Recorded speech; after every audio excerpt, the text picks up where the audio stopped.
Welcome back to Project Stories. We're getting better at that. Oh, much better. Yes, we are.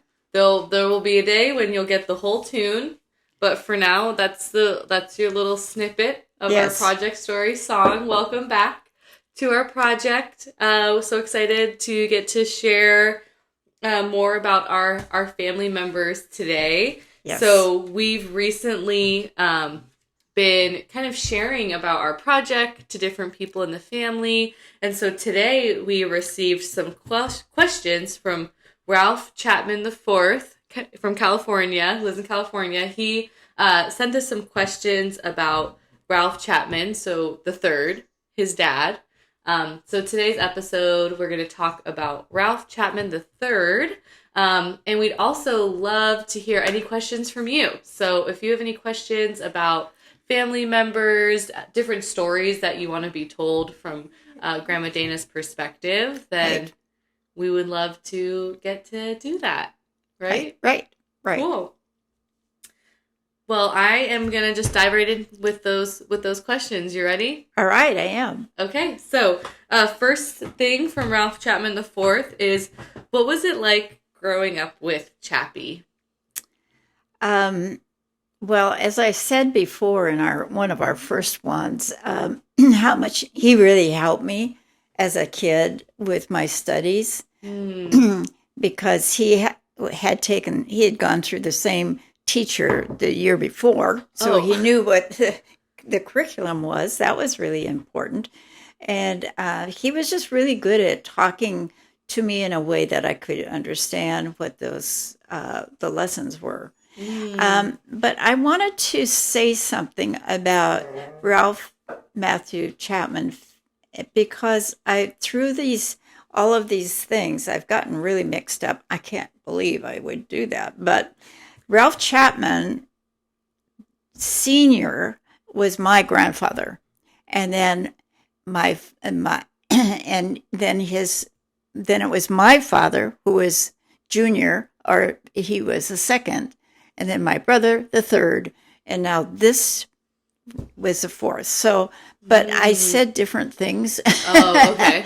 So get the record. So that's the record straight. Keep the record straight. Yes. I mean, I don't think it makes a big difference, but it made a big difference to me. Yeah. Anyway, I wanted to point that out. Yeah. Wait, and so rewind a little bit. What I'm hearing is Chappie helped you in school and you copied all of his homework. No, I didn't do that. No. Well, because the Johnsons definitely did that in high school. Oh, did they? When they had the same teacher. So I just was going to laugh if the same thing happened. I don't remember doing that. No. So he genuinely helped you. He really genuinely helped me. Yeah. No, I don't remember anything like that. Sure. But so, when you think about my brother, you think about somebody who has really some issues with reality. And when you talk to him, even as a kid, and you had this conversation going with him, and you'd look at him, and he was living in his head all the time, probably trying to solve some problem that he had tried to look at some different ways, because a lot of times he wasn't in the moment. He was always someplace else. And even as an adult, he was kind of like that. I had some people come over to see us when I lived in Phoenix that were really good friends of Ralph's. He had graduated from high school with them. They had come to visit. And he was working on my computer. And that was major. Yeah. And so he came in and said, "Oh, hi, how are you?" And he says, "I'm really working on her computer. I have to go." I mean, that was rough. They were his guests? Yeah, no, they weren't guests. They had just stopped in. Oh. And he didn't know they were coming.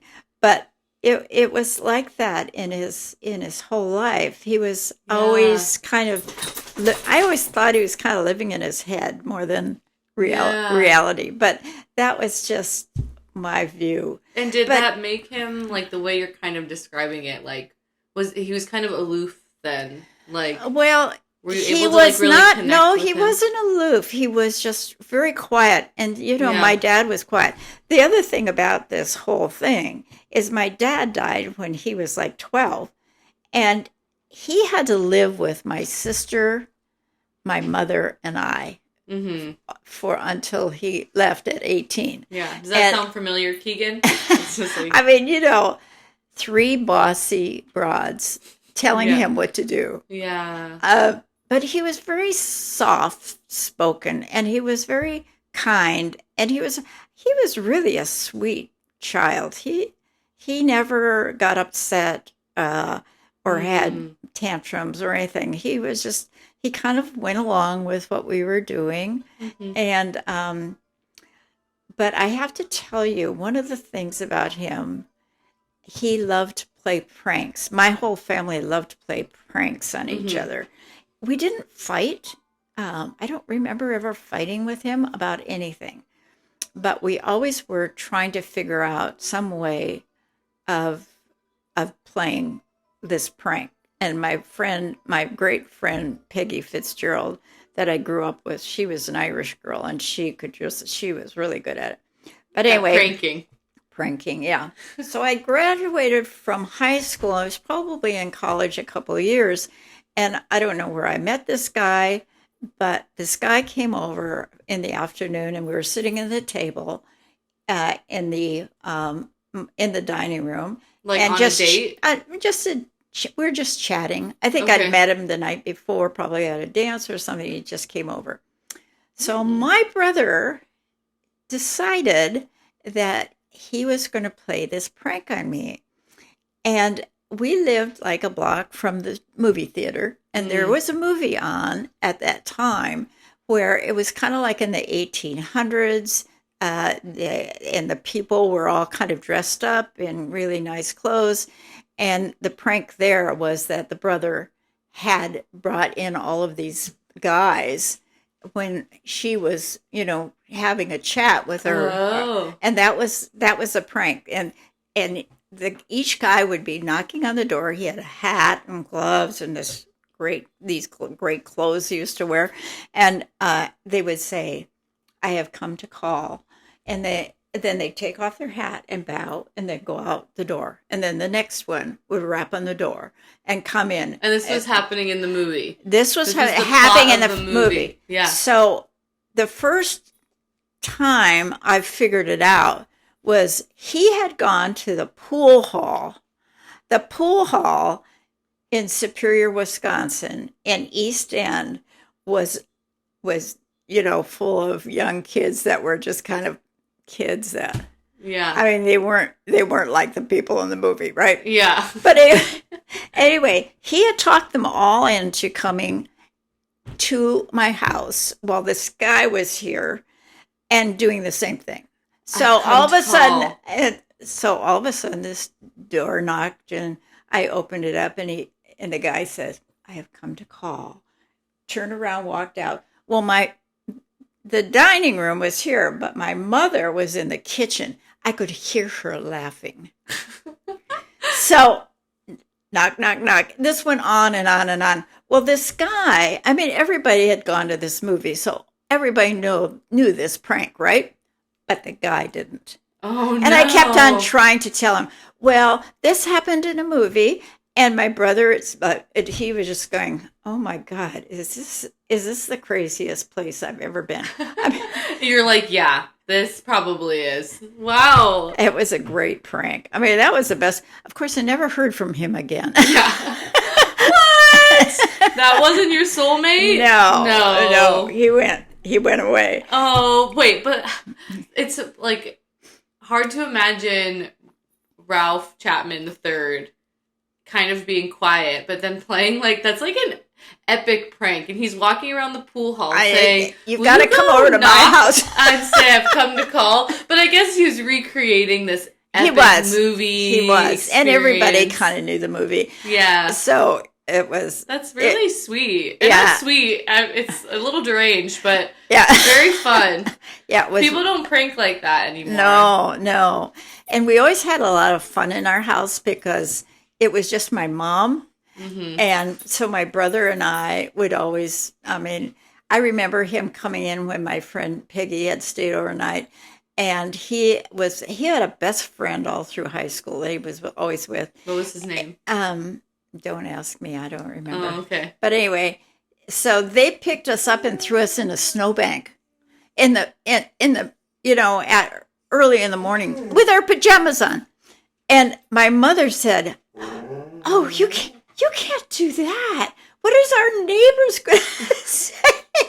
But that was typical of the things that we did. I mean, we were always doing something kind of funny to each other, and it was never anything bad. It was just stuff that we kind of made up in our heads. Yeah. But well, it sounds like, I mean, it sounds like you were close to me. Yeah. But how would you describe your relationship? Yeah, I think other? we were close. We always lived in small houses, so I mean, we were kind close of physically. We were close, and all of us, because of the times, that was probably in the 40s mostly, Mm-hmm. and somewhat in the 50s, but the 40s were difficult in lots of ways because the World War II was going on. Mm-hmm. And we were in the center of the United States, so we didn't probably feel it as much as the East Coast and the West Coast people, Mm-hmm. but we certainly knew that war was going on. And that's another thing we saw at the movies. They had a newsreel. They started as a newsreel, so we always knew what was going on in the war. But was he ever at, I don't know, risk? Was he ever could have been drafted for these movies? No, he was too young. Oh, okay. Yeah. That was kind of getting to the end by the time Mm-hmm. he was was way too young. Yeah. And so then he left home when he graduated from high school and decided to go in the Navy. Mm-hmm. And he tested really high, so they sent him down to Chicago. I think there was a Great Lakes, a Naval Academy or something down there, and he went through 2 years of training through the Navy, fixing things aboard ship like radars. Mm-hmm. So that's where he started with all of his computer technology, technology kinds of things that he learned to do. And that's when I saw him really become so focused. Although I think he probably was like that his whole life. Yeah. A very focused person who could not get out of that focus he was just one of those people that could hear things or read things, and then you couldn't talk to him because he was so focused. He couldn't break away. Yeah. And I think that focus is something that probably is things that we see in other people in our family. Yeah. Really focused. Yeah, definitely. About things. But anyway, so did you? So you were pretty. So I don't know if I ever got a clear answer. You were close then? You would say. Yeah, I would say we were close. Yeah. And then he actually walked me down the aisle when I got married. Really? Yeah. Uh-huh. Which one? That was a subtle dig. No. The first one. The first one. Yes. Yeah. To Bill. To the kid's father. Yeah. Wow, that's special. Yeah, it really was. Yeah. So you were definitely close, and like when you were, did you spend like time? What did you do together? Like maybe as kids, but then as adults, were there things that like not really things you would do together? Not too much. They came and stayed with us for a while when we were on Whidbey Island, and that he was transferring kind of into his job at General Electric. No, General Dynamics. General Dynamics. Yeah, and so they eventually went down to San Diego, where they lived for the rest of that time till everybody kind of grew up. Yeah. In those times, their kids would know about Yeah. those times. Yeah. I don't And really you know two them. didn't, yeah, really like spend too much time together No, then. no, But when you no. were kids, was there activities that you enjoyed doing together? We no, I can't remember anything that I actually did with him because he Yeah. was always doing things that I wasn't interested in, Like, you know. So, but we always, I, I think my because my dad was so ill most of the time, we always had to mm, be really quiet. He didn't want us, mm, and at that time, I think children were supposed to be seen but not heard. We heard yeah, that. like We've heard that. obedient Yeah, era. yeah. Yeah. And so that was part of our family. We just didn't talk. Yeah. The problem with that is you never discussed anything that you were feeling or Yeah. anything that was important to your mental life. Yeah. Um, so yes, and I think those years that was more typical. Mm-hmm. Uh, you know, child rearing now is so different, Yeah. completely Yeah. different. Well, I think people are just that we're coming into a new place of, yeah, just talking about Yeah, past and how yeah, you're feeling so that there isn't silence and yeah, yeah, yeah, just totally yeah. different. It is different. Yeah. So, this is kind of an interesting question from Ralph. What roles would you say the three of you, so Sandy, Ralph, and yourself, what roles did you play in the family? Well, he definitely was an instigator. He was the instigator? He was, yeah. But I always went along with whatever he was doing because he was funny. Yeah. And I don't think his kids probably saw that much of him that Yeah. way. Yeah. He was just, I don't know. Maybe they did. Maybe they saw that spark of humor that we Mm-hmm. had with each other.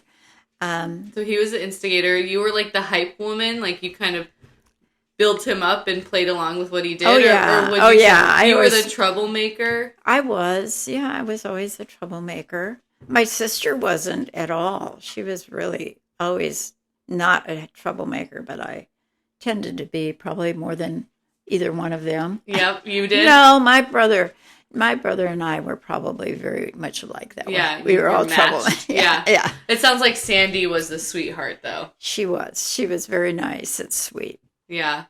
Yeah. She didn't pick up those terrible things that we did. I don't know. It sounds like fun to me. Yeah, we So had fun. was it like, there's always those jokes now of like, who's the favorite child? Who's the favorite grandchild? Did you ever like have something like that with your siblings Uh, and your parents? uh, I think my mom just kind of enjoyed being with all of us. She Mm. was alone. She didn't really go out Mm-hmm. ever. Mm-hmm. And she never had dates or anything like that. She was just home. And a lot of that was because she didn't have any money. Mm. But she so enjoyed all our friends were always welcome. We had Mm-hmm. an open door. Mm. All of them came over, and she was always very nice to us and the kids. And she thought everything we did was really funny. Yeah. I mean, I remember having fights with shaving cream. I mean, Oh my gosh. And she she just laughed it off. we never got in trouble for any of the stuff we did, excepting if the neighbors saw us doing this. But other than that, no, she was. Well, that really sets a tone for your life, though, of Yeah, just like lightness and like yeah, silliness, yeah. and not like grave consequence. Right, Know? right. Like, I feel lucky. I don't think I would think I was ever grounded one time, and I did some bad stuff, But I feel like they're like, yeah, it's just different. It just seems different. like Esther was like beyond her time of like not gonna punish Right. like that. Right. Yeah. Yeah. We never had a curfew. Wow. My friends would say, "What time do you have to be home?" I don't know. Yeah. And As long as I'm there tomorrow morning. and my mother said, "Oh, this is what she would say to it. Yeah. Oh, you make such good decisions. I don't think I have to worry about you." Well, all that does is set up this guilt, in your head. Yeah. Gosh, she thinks I'm going to get in trouble, so I better not. Yeah. So that She had kind a of, little like it psychology was on a ya. little Yeah. bit of psychology because Yeah. I don't think any of us were perfect or would No. do. Yeah. But we did kind of adhere to that policy of, well, Yeah. she thinks we're, you know, Here's I have kind of a random question, but I'm just kind of curious, like knowing that he was really into like the tech kind of industry, yeah, right? Like right, building computers, like right, physical right. technology. Like what was his first job? Do you remember? Because Um, if Esther wasn't married, I imagine like did he work at points to yeah, or well, spending that time after he got out of the service, mm, he did work because at that time I was living in Minneapolis and he would come over and I would wash his clothes for him because I don't know. He didn't have a washing machine or something. mm-hmm. And I remember him bringing out his clothes. So he did have a job in Minneapolis, but I have Yeah, no but not idea. like really in when you were growing up. No, No, no, no. he didn't work. I worked at Bridgman's when I Hmm. was a senior in high school. I got What's this that? great job. Oh my gosh, wait till you hear. Bridgman's was an ice cream store. No way. Yes, Wait, your first job was at an ice cream store? ice cream store. Well, my first job was actually no, What, I like picking chicken eggs or something on the farm? no. My first job was a summer job at a resort, and my girlfriend and I. That's when we were like, it was even. I wasn't even 16, Yeah. and I was at this resort, but it was like. I mean, we finally ran away. It was so awful, and they weren't giving us money, and we worked like 12, 13 hours, and we didn't know how to do anything. I mean, but Well, that was my first job. But yeah. this job, I Well, wait. Before, I feel like that's a whole nother thing that we can dive into. oh my Your first gosh. job. Plus, my first job was at an ice cream parlor. Oh, was it? Yeah. Oh, I kind So, of remember that. yeah, at J. Yeah. Foster in Connecticut. But anyway, okay, here's my last question about. Like I tell you about Bridgman's. So I worked there 5 years. That's Wow. what brought me through college. I put myself through college Scooping working ice cream. and so one of my arms was Would be like, this big. I know. That is so Scoop. funny. You Yeah. really need that arm There was strength. about 22 ladies, young girls, that worked there at one time because it went Yeah. from like 9 in the morning till they had a milk counter and they worked from like 9 in the morning till 11 at night. So I always took that I worked from like 4 to 11 or something. Mm. And so Well, I was sounds always like tired. yeah. But it was right in the middle of everything. It was the Yeah. college, high schools, In all the Wisconsin. games that the kids Yeah. came in. So Well, it was really fun. that is so fun. Well, here's my last question about Ralph Chapman III. And really, I guess the question is there something that you wish his kids knew about him? Um, oh, they were with him so much. I know that they knew about him. And I think one of the things that maybe they didn't know is how fun he was when he was younger Mm. and what a prankster he was. Um, yeah, he died when he was still in his 60s. I think he died 2000. Mm-hmm. And my mom died in 2003, so that was really hard for her because you don't want to Mm. lose your child. Mm-hmm. And he had cancer. He had some addictions, and one of them was to alcohol and Mm. smoking. Mm. I mean, I don't know whether I don't think he was smoking until the end, but he Yeah, was he did always a heavy his life. smoker. So Yeah. he had a terrible ending. Really Yeah. took a lot of people there. I remember even Carol at that time was in our life, and she would come over and see him, and Yeah. that was his firstborn. And my mother, Mm. my sister, and I went to his first wedding, which was kind of in a little town south. And this is Carol's mom, Mm-hmm. and her dad was kind of like really wanted her married because she was pregnant.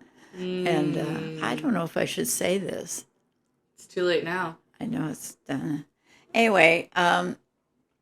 So it was Yeah. very uncomfortable wedding. But anyway, It that was Ralph's first wedding. yeah, his Yeah. first wedding. Yeah, yeah, because he was late. To the wedding? We were there, and he was late. His car broke down. Oh no. That's another thing about my brother that I don't know if the kids know this because I never found out. He sometime in when he was living in probably Minneapolis, he decided he was never going to drive again, Wow. and he didn't. Oh, He wait. Is is that okay yeah if she's up there?